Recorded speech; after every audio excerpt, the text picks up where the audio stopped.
Free for poor charitable trust દ્વારા ઉમરવાડા ખાતે સેલ્બી હોસ્પિટલના સહયોગથી મેડિકલ કેમ્પનું આયોજન કરાયું હતું, જેમાં હોસ્પિટલના નામાંકિત ડૉક્ટરો દ્વારા 400થી વધુ લોકોને તપાસી તેમનું નિદાન કરાયું હતું અને સારવારની સલાહ અપાઈ હતી.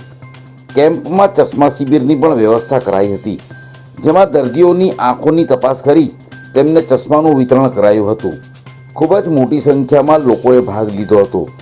કેમ્પમાં પધારેલ મહેમાનોનું આયોજકો દ્વારા સ્વાગત કરાયું હતું. કેમ્પને સફળ બનાવવા આયોજકોએ ખૂબ મહેનત કરી હતી.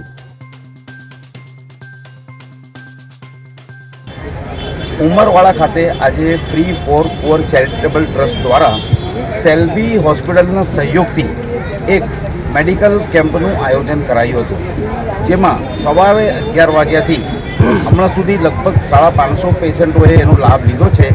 આપણે આ ટ્રસ્ટના આગેવાનોને આ બાબતે વાત કરીએ. આપનું નામ અને કાર્યક્રમ વિશે જણાવો.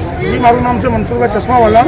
આજે અમે લોકો ઉમરવાડા હેલ્થ સેન્ટર પાસે એક મેડિક્લેમનું આયોજન કર્યું છે અને એમાં શેરુ પઠાણ, અલ્તાફભાઈ ફ્રૂટવાલાના જય વાડેર અને સાદિક જમાદાર અને એમની ટીમ તરફથી આજે સવારે 10 વાગ્યાથી લઈને અત્યારે 2 વાગ્યા છે, 2:30 વાગ્યા છે, 700 પેશન્ટોએ લાભાર્થીઓ લાભ લીધો છે અને જો 5 વાગ્યા સુધીમાં ચાલશે તો હું દરેક સમાજને વિનંતી કરવા માગું છું કે પોતાના સમાજમાં આવું કાર્ય કરે અને આપણા સુરત શહેરને આગળ લઈ જઈએ. આપણે મનસુરભાઈ, કયા કયા ડૉક્ટરોએ અહીંયા લાભ આપ્યો છે? કયા ઓપીડી કઈ ઓપીડી ચાલી છે એ બાબતમાં જરા બતાવો. ઓપીડીમાં તમારો છાતીનો દુખાવો છે, હાથ પગનો દુખાવો છે, પછી ઓર્થોપેડિક છે અને સેલ્બી હોસ્પિટલ, સુરત શહેરની નામચીન સેલ્બી હોસ્પિટલના ડૉક્ટરોએ અહીંયા સેવા આપી છે. આપણી સાથે ટ્રસ્ટના આયોજક અલ્તાફભાઈ ફ્રૂટવાળા પણ જોડાયા છે અને આંખોની જે તપાસ ચાલે છે એ બાબતે આપણે એમને પૂછીએ.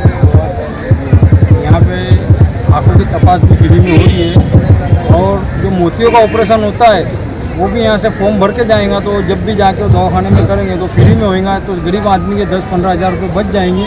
और ये स्लम विस्तार है और यहाँ ये सब चीज़ की बहुत ज़रूरत थी. पब्लिक बहुत खुश हो रही है हमारे काम से और के शहर के सभी सामाजिक संस्था है आगे वालों यहाँ आके और कौमी एकता की एक मिसाल दी है.